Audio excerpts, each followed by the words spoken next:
warkii oo fidsan xildhibaanka laga soo doorto degmada Kamakunje xaafadda Islii Soomaalida ku badan tahay magaalada Nairobi ee dalka Kenya xildhibaan Yusuf Xasan oo dhawaan ku dhaawacmay qarax ka dhacay magaalada Nairobi imikana lagu daweynayo isbitaal ku yaala wadanka Koonfur Afrika ayaa waraysi gaar ah u siiyay telefishinka Universal waxa uu ugu baaqay mas'uuliyiinta wadanka Kenya inay soo dedejiyaan baaritaankii ay ku wadeen cidii ka mas'uulka ahayd qaraxii isaga uu ku dhaawacmay iyo waliba qaraxyo kale oo ka dhacay xaafadda Islii wariyeena Soomane ayaa warkan wadanka Koonfur Afrika inooga soo diray xildhibaan Yusuf Xasan oo lagu dhabiibayo isbitaal weyn oo ku yaala magaalada Johannesburg ee dalkani Koonfur Afrika ayaa ka soo reynaysa xaaladiisa caafimaad iyadoo waraysi qaas ah uu siiyay TV-ga caalamiga Universal TV ayuu kaga warbixiyay xaaladiisa caafimaad qaraxyada ka dhacaya xaafadda Islii iyo waliba booqashada madaxweynaha Soomaaliya uu ku imanayo dalka Kenya sidoo kale xildhibaanka ayaa ka hadlay qaraxyadan isdaba joog ah ee ka dhacaya magaalada Nairobi gaar ahaan xaafadda Islii ay Soomaalidu deegaan ahaan ugu badan tahay isagoo sheegay inuu aad uga xun yahay qaraxyadaasi ka soo cusboonaaday magaalada Nairobi aad baan u fiican runtii waxaan ahayn lafaha jabay la kabayo waan wixii kale lafta lama dedejin karo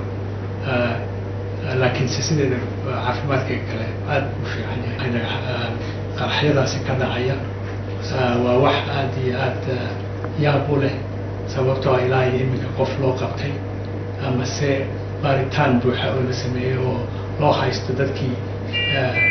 qaraxyadaasi geystay ma jiraan marka waxaa dawladda ka codsan lahaa inay si tilaabo degdeg ah u qaado oo arrintaasi ay u baarto si ugu dhaqsi badan ay dadku u sheegto hadda Kenya iyo Soomaaliya ma kala maarmi karaan waa laba dal oo walaala waa laba dal oo darisa shacib iyo ayaa u dhaxeeya oo wada dhashay marka waa laga maarmaan inay si wada jira u shaqeeyaan oo hawshaasi si fiican ay u qabtaan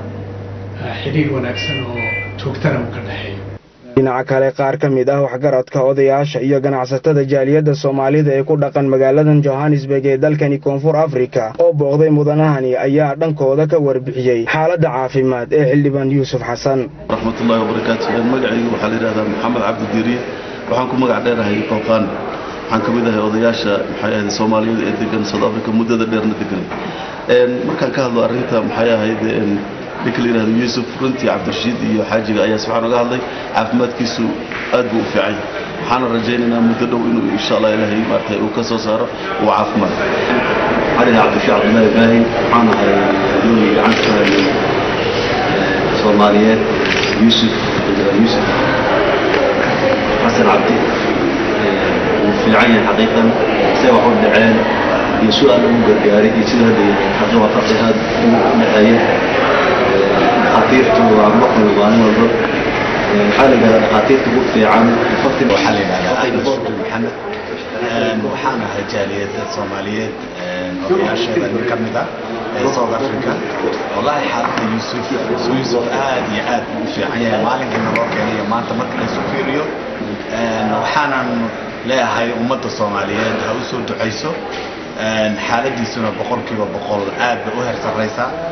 si kastaba haatee xildhibaan Yusuf Xasan ayaa lagu dhabiibayaa mid ka mid ah isbitaalada caalamiga ee ku yaala magaalada Johannesburg ee dalkani Koonfur Afrika iyadoo arrintiisana ay haatan gacanta ku hayaan dhaqaatiir khibrad u leh howlahaasi Cabdinaasir Soomane telefishinka caalamiga Universal TV Johannesburg